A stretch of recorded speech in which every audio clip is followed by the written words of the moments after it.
This statement is from a Bramptonian small business owner. I'm a small business owner in Brampton, Ontario, and I'm also the primary caregiver for my retired mother. In 2023, both myself and my mother required bilateral cataract surgery. Our optometrist provided a referral to a private eye clinic in Mississauga and informed us that cataract surgeries covered by OHIP would only cover the most basic lenses and that wait times were considerable. Due to my own rapidly deteriorating vision, I was anxious to proceed with the surgery. My mother was advised that there was a possibility of her driver's license being revoked due to the deterioration of vision. That's just wrong, threatening people. We both attended consultations at the same clinic and were given quotes. There was no, can somebody grab that? There was no verbal mention of OHIP-funded surgery during the consultation. So nobody said anything about, maybe you want to get something different. These lenses are just fine because the OHIP-covered ones are just fine. So, it is windy today. Our decision to proceed with surgeries were motivated by what we were led to believe to be a substandard OHIP-covered lens implants. They are not substandard. Very long wait times compounded by massive backlog due to COVID-19 interruptions and delays. My total invoice was in excess of $6,000, and my mother's was almost identical. The clinic consultant recommended we opt for the laser incision as opposed to the standard scalpel incision for an additional $2,000 fee. When we questioned as to the necessity or benefit of opting for the laser incision, the consultant admitted there was no data to support any better outcome or discernible difference in the healing process. We declined this outrageous upsell. And can I comment, upselling somebody for things that they don't need, that don't do anything, is illegal under the Canada Health Act, which allows every person who has access to OHIP to not be forced to pay for their medically necessary health care. Woo! Thank you! Beep if you don't want privatization of health care! Woo! Beep beep! All right. Given the obvious impact of the COVID-19 pandemic on small businesses and my mother being a retired senior citizen on a fixed income, the nearly $15,000 cost of the combined surgeries has been a horrendous financial burden to our family. Upon learning that the wait times for this vital surgery were greatly exaggerated, it is undeniable that both myself and my mother could have avoided this substantial expense. Had there been more transparent communication from the referring optometrist in the private clinic about the perfectly adequate OHIP-funded options available to us, we never would have elected to give our hard-earned money to an opportunistic private clinic. Publicly funded healthcare is being jeopardized by our provincial government pouring money into private clinics.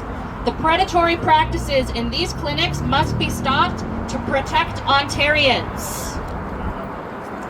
So there is an OHC report on the table that details many different stories like this. Stories where people were threatened with longer wait times that did not exist. Stories where people were told that this lens is better when there is no evidence of that. People who were charged for medically unnecessary tests.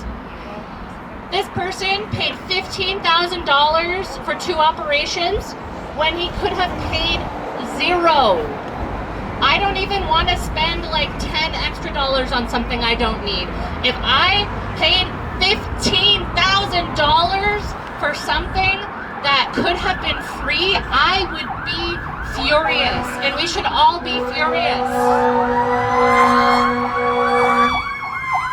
Thank you, first responders. We should all be furious that we are being fleeced because part of our fundamental identity as Canadians is that we should be taking care of each other. We have a lot of legacies that we need to fix, but one thing that we were doing right, that we were doing well with, was our universal health care, or at least partially universal without the dental care and the pharmacare. But that is being eroded. And it's just strange that while we are getting closer to universal health care federally, with pharmacare being created, we'll see how that goes, and with dental care being created, that where people are paying with their taxes instead of privately, Ontario is going backwards. We don't have time to go backwards.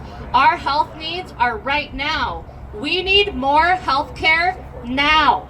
Brampton needs more hospitals right now. Caledon needs hospital care right now.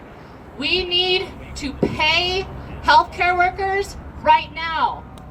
And we don't have time for this. We are in a huge affordability crisis, and the fact that the people who are supposed to be taking care of us are scheming to get more money for their retirement plan is horrendous. We need to end privatization of our health care, or our public hospitals are going to deteriorate until a system that's been built for 100 years by people who have donated from the community, by our tax dollars, by people who have worked hard to make this system better and better, and that system is going to implode, and it's already imploding. Please take one of these actions. Please join us on May 30th. We are going to be taking a bus to Nathan Phillips Square with a drop-off in case people can't march. And we're going to march to Queen's Park and tell them exactly what we think of privatization. Woo! So, if you would like to join us, we would love that. You can also become a social media amplifier. So it's not just me talking to myself in the comments from my 2 different accounts. Go look through them. You'll see it. So, you can join our WhatsApp chat where you can get a notification every time we post something, or if that would be super annoying for you, you can go and sign up for post notifications for our accounts. And if you have any trouble with that, there's a great video I can show you on how to do it. So if you amplify us, when we send you an email, forward it to somebody that you know. Come to our website and read about privatization of healthcare. Read about OHIP for all. Read about health equity. Read about the Brampton hospital system being chronically underfunded. We read about healthcare workers. Write something for us. We really want to work with people to get the best information out. And we have links to every single article on Brampton healthcare that you could find. Brampton Caledon HC.ca. It's Brampton Caledon HC.ca. You can read everything. We have links to every kind of action that we can think of. If you have an action that you want us to do, submit it to us and we can probably put it on our website. And we want to work with all of the hard-working organizers around Brampton to get better Brampton healthcare and end privatization and make healthcare accessible, equitable, and fair. We need quality care right now. I need to drink some water, so if anybody else would like to talk,